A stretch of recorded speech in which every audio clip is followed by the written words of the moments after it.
I now turn it over to Oversight Member and the next Chairman of the Judiciary Committee, Jim Jordan. Thank you, Jamie. So I would just start with this question. What part of Mr. Comer's presentation was Russian disinformation? I mean, never forget what happened on October 19th, 2020, 15 days before the most important election we have in our country. Who's going to be the next president of the United States? 15 days before that, Mr. Brennan, Mr. Clapper, and 49 other people signed a letter that said the following. It is for these reasons that we write to say that the arrival on the U.S. political scene of emails purportedly belonging to Vice President Biden's son, Hunter, has all the classic earmarks of a Russian information operation. I further went on to say, we want to emphasize that we do not know if the emails provided to the New York Post are genuine or not, just that our experience makes us deeply suspicious that the Russian government played a significant role in this case.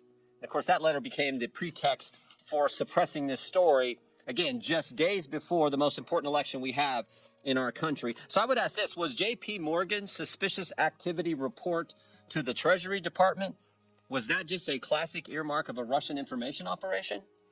How about when Hunter Biden sent the email that Mr. Comer pointed to, sent the email asking for keys to his new office space, one for himself, one for President Biden, one for his uncle Jim Biden, and one for the emissary for the chairman of the Chinese energy company, CFCC. Was that just Russian disinformation operation in place? What part of Mr. Comer's presentation prompted the FBI to go to Facebook and say, hey, you want to be on the lookout for Russian misinformation here this election season? What part of his presentation would prompt that? And I think it's also important to understand, never forget how this story has changed.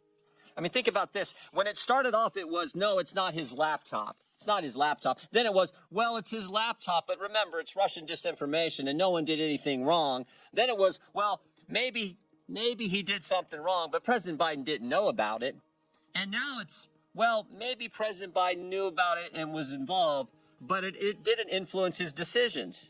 In fact, yesterday, there was a story in Politico which said that. The story in Politico yesterday, investigating the investigators, dim strategies to launch counterpunch to House GOP. Story in Politico yesterday, here's what it said in there. Quote, no evidence has publicly emerged that Joe Biden's decisions were affected by his son's business dealings.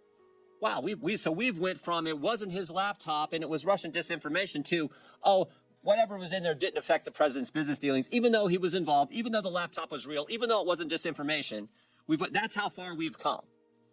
So I think I think there are all kinds of questions that need to be answered, and we're determined to get there. Here's some of them that I have. Did the FBI brief Twitter as well? We know they briefed Facebook. We know that had an impact on the election. There's been surveys done where thousands and thousands of voters across this country said it might have impacted their decision in the election in 2020. Did the FBI brief any of the 51 former intelligence officials who signed that letter? Again, that letter that became the pretext for suppressing this story. Who did the briefings? Who briefed Facebook? Here's a name that I think is interesting. Timothy Thibault.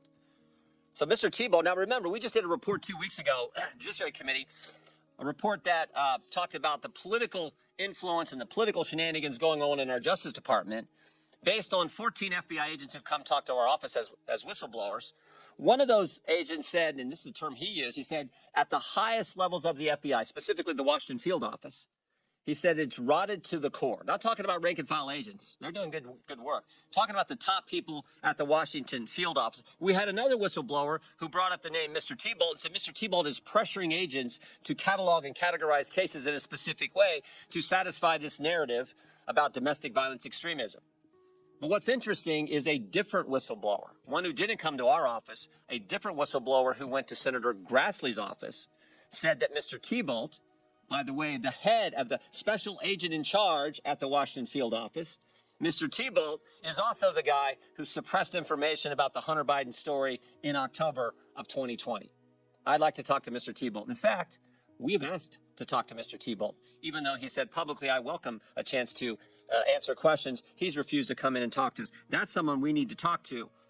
Why has the Biden administration suddenly changed their position on suspicious activity reports? Used to be, Mr. Comer wanted to see him. Any member of Congress, any chairman wanted to see him, any ranking member wanted to see him, any member of Congress, any committee, you got a chance to see him. Suddenly, no, we can't see him. I think Mr. Comer and our team at the Oversight Committee would kind of like to see the other 148. They've seen two. They'd like to see the other 148. So We're committed to getting to the truth, the facts. We think that's what the American people are entitled to. We're gonna try to help Representative Comer and the team here at Oversight with our work on judiciary, but with a specific focus on what the FBI was doing. We know these 51 former intel officials, they got security clearance. How often are they talking to the FBI? Are they talking to the FBI? Who's doing the talking? Who's doing the briefing? Were they briefed? There's so many questions that need answered so we can get to the bottom of this. And the final thing I would say is this. A colleague of mine said this in a committee hearing a few weeks ago, Mr. Gates. He said, when is the FBI going to quit interfering with elections?